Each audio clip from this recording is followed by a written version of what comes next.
Dear brothers of this beautiful planet, one of the characteristics of the new time is that what is unique in every person is to be acknowledged and received. In the new era, a child will no longer be expected to conform to the existing structure, where it would fit in and conform. Education, in the true sense, will increasingly mean that the unique nature of a child, its soul, will be allowed to flourish. It will be treated with patience and respect for that child's path of development. As incarnate souls, children are not perfect. They have a history as a soul. And children of the new era also have a shadow in their unconscious parts. They, too, are here to grow, to experience, to learn, but they also have something different. Basically, they believe in themselves, even though in their behavior they may appear to be dreamy, absent, or restless, uncertain perhaps. Yet there is in these children of the new era a belief in their unique power, their distinctive talents, and they refuse to give this up. In that sense, they are stubborn, willful, and tenacious. In fact, you can observe in such children two directions. The first is that which I just mentioned, the confidence of the self in relation to the soul. The connection to the soul is so strong that the child feels deeply who it is, no matter what the outside world tells it. And from that connection springs an individuality or personality that makes it hard to guide the child. If the external expectations are inconsistent with its soul's impulse, one encounters resistance in the child, and that resistance can also show up in an unconscious way. For example, it can manifest in the body as its inability to tolerate certain substances and will show up as allergies. A refusal comes from the child, either from its conscious mind, or from its emotions and behavior, or from its body. So there is a uniqueness in the child that cannot be denied, and where denial leads to reaction. Where, in a more traditional child, there is a greater distancing from its own soul, its own uniqueness. In children of the new era, this is no longer possible.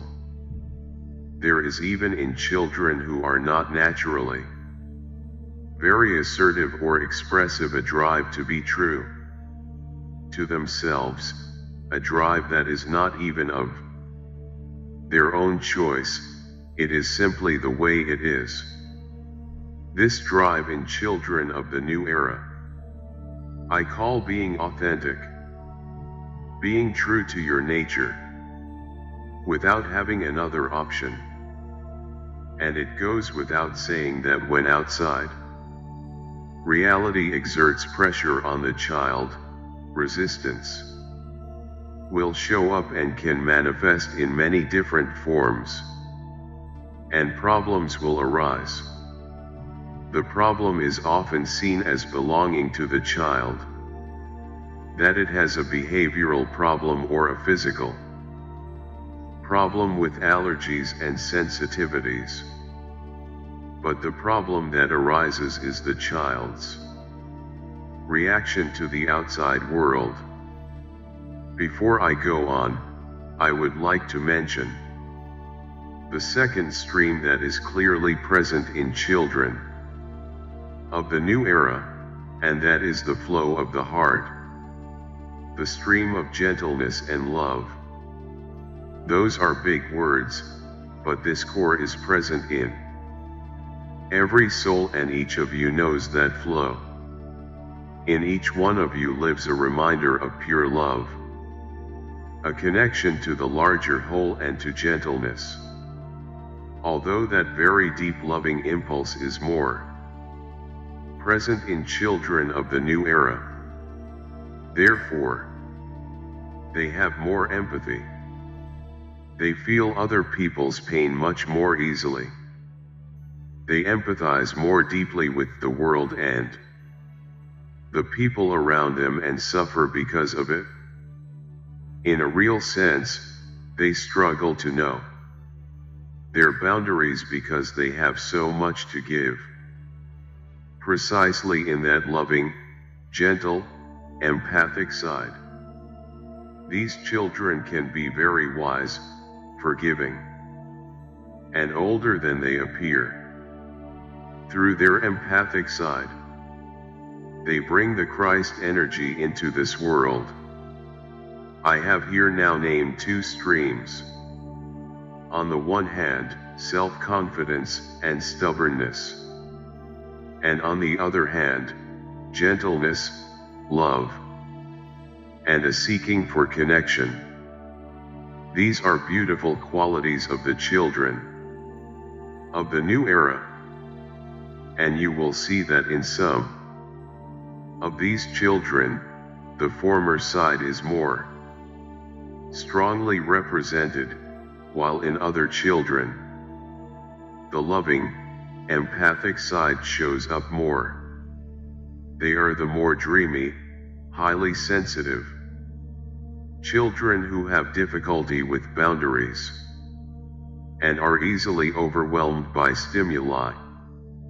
In the kids with strong individual natures, you experience resistance and stubbornness. They do not wish to conform and are anti-authoritarian. While in other children, neither of these qualities may be apparent. How should society know how and when to deal with these children?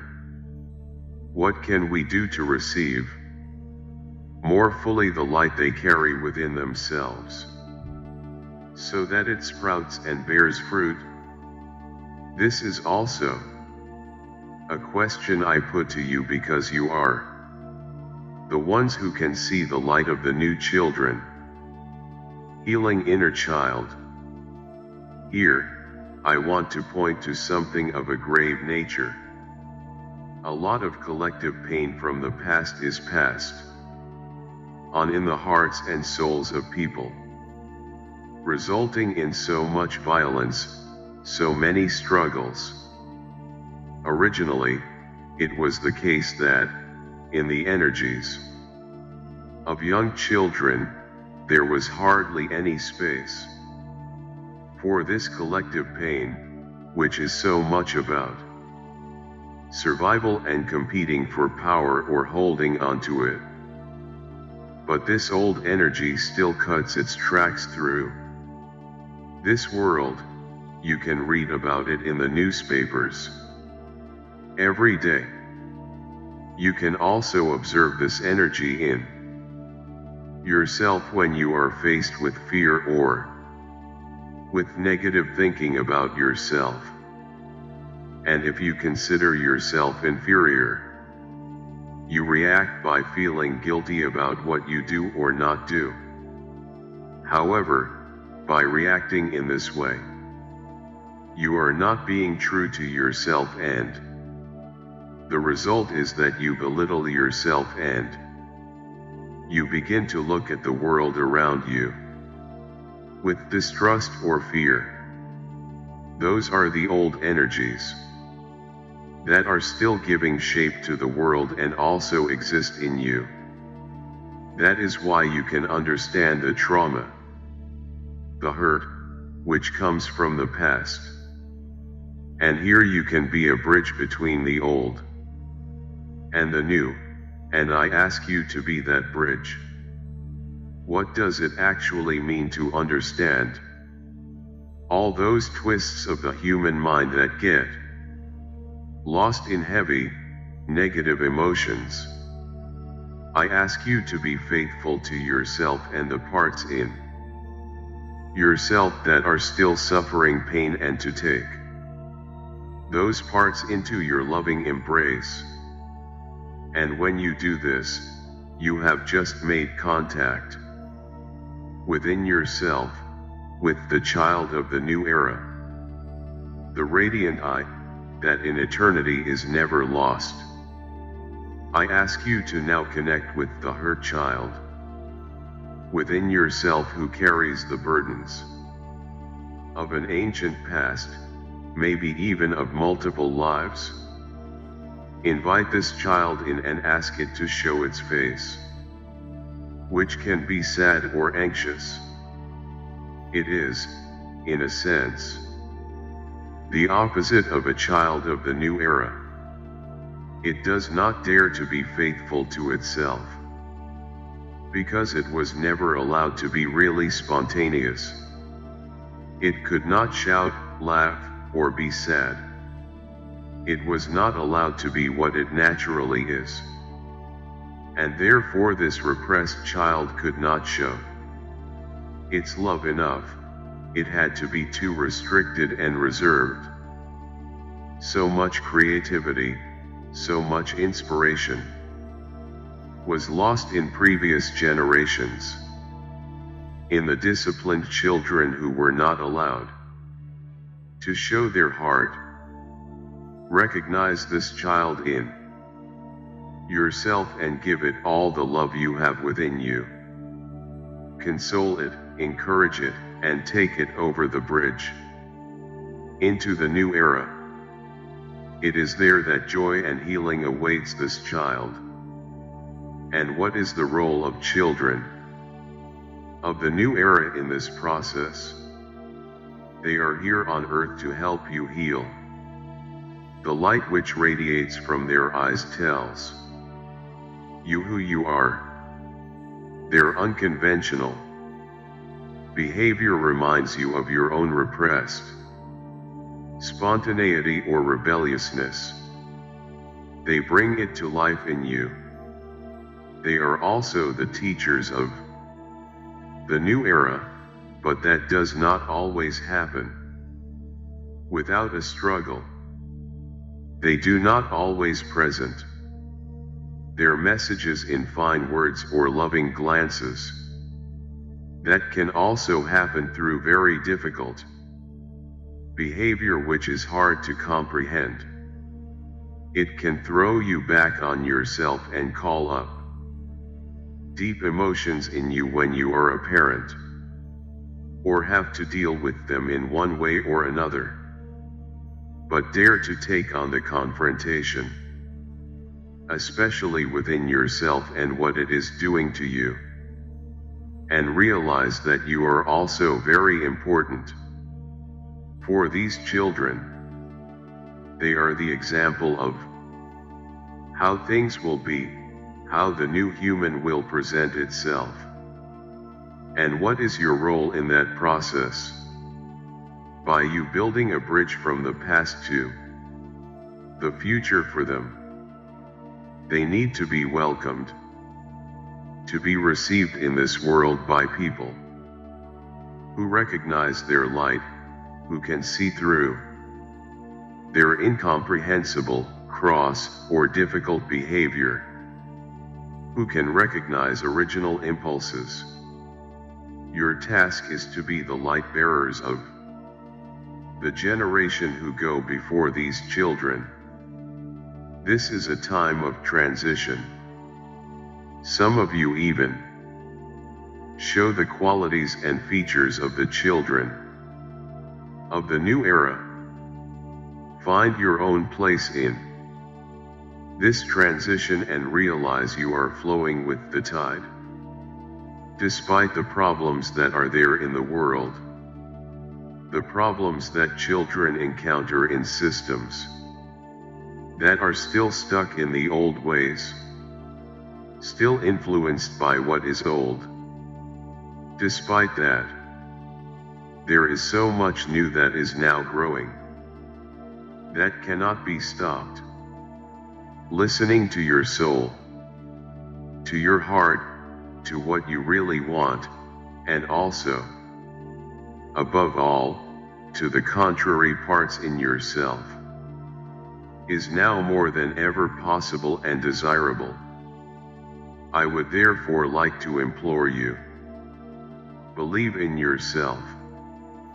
Own up to the belief that exists in the children of the new era. Let it be contagious, because it is through the unique power of each individual that the new is born, not by way of structures from on high, but by way of the living reality through you, and you, and you. Then emerges a connection and a power. Finally, I ask you to now feel how much new energy there is already in you, who are gathered in this space. Feel the light. Feel the joy. Breathe again. I welcome you to the new era and thank you for your presence. Peace with you. Thank you for watching.